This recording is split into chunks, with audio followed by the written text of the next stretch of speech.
Hello everyone, this is Vipransh Sharma from study centre और ये topic है चैप्टर पॉलिनोमियल्स के जो क्लास 10th में आता है। क्वेश्चन दिया गया है find the zeros of the quadratic polynomial. Quadratic polynomial का मतलब x की हाईएस्ट डिग्री 2 होगी, x square plus 7x plus 10 and verify the relationship between the zeros and coefficient.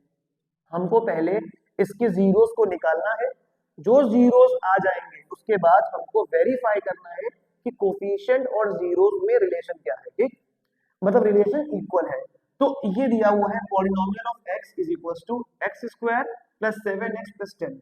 सबसे पहला काम हमको इसके ये जो स्प्लिटिंग मिडिल टर्म करेंगे, फैक्टराइज करेंगे इसको, उसके बाद दो रूट्स निकलेंगे क्योंकि क्वाड्रेटिक इक्वेशन में हमेशा दो रूट्स निकलते हैं। तो सबसे पहले तो यहाँ पे 1 दिया है, कुछ नहीं तो 10 के हम फैक्टर्स निकालेंगे। तो 2 5 जा 5 1 जा। हम ऐसा क्या करें इन दो नंबर से कि 7 आ जाए। तो ये तो बहुत ही इजी है।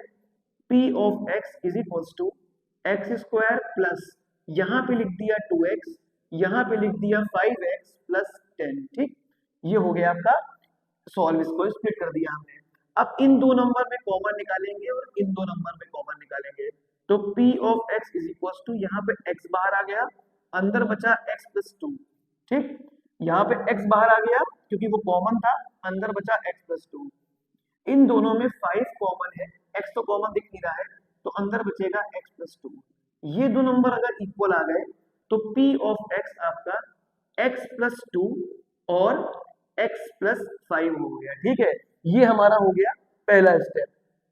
अब यहाँ पे हम रखेंगे 0, यहाँ पे हमने रखा 0, तो x plus 2 is equals to 0, x plus 5 is equals to 0। तो x की दो वैल्यू आ गई, ये 2 वहां जाके -2 हो गया और ये 5 वहां जाके -5 हो गया। तो x की दो वैल्यू आ गई -2 एंड -5। अब हम इसको वेरीफाई करेंगे। तो वेरीफाई करने के लिए क्या करना है हमको, सबसे पहले हमको जो ये दो रूट्स आए हैं उनका पहले सम निकालना है, सम ऑफ रूट्स।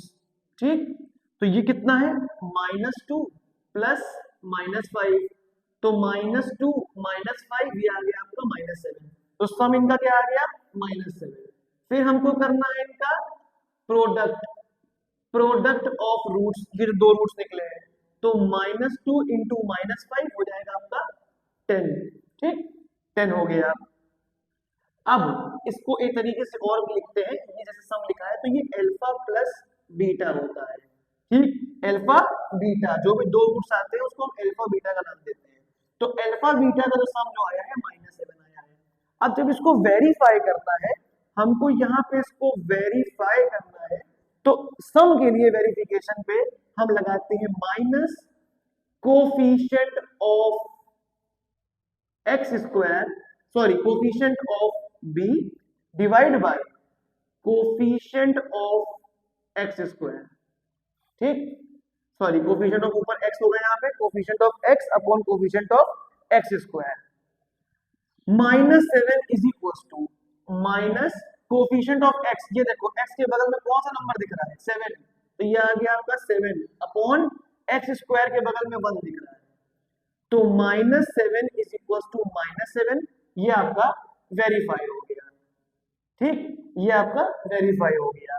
उसके बाद जब हम बात करते हैं प्रोडक्ट की, तो प्रोडक्ट को हम अल्फा बीटा लिखते हैं। ठीक, अल्फा इंटू बीटा, तो वो यहाँ पे 10 आ रहा है और उसका फॉर्मूला होता है माइनस कोफिशिएंट ऑफ, ध्यान देखना यहाँ पे सॉरी कोफिशिएंट होगा खाली, माइनस नहीं होगा, coefficient of constant upon coefficient of x square.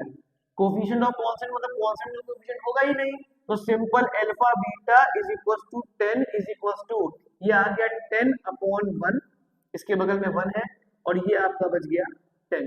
तो ये देखो सबसे पहले हमने इसके रूट्स निकाले, रूट्स का सम किया, प्रोडक्ट किया, अल्फा बीटा सम का नाम दिया, अल्फा इंटू बीटा हमने प्रोडक्ट का नाम दे दिया। उसके बाद हमने इसको यहाँ पे वेरीफाई किया। वेरिफिकेशन के लिए फॉर्मूला होता है जब हम सम की बात करते हैं minus coefficient of x upon coefficient of x square, और जब हम प्रोडक्ट की बात करते हैं तो चाहे आप कांस्टेंट लिखो चाहे कोफिशिएंट ऑफ कांस्टेंट लिखो, कोई दिक्कत नहीं है, coefficient of constant upon coefficient of x square. तो ये आपका जीरोस निकल आया और इसमें वेरिफिकेशन भी हो गया।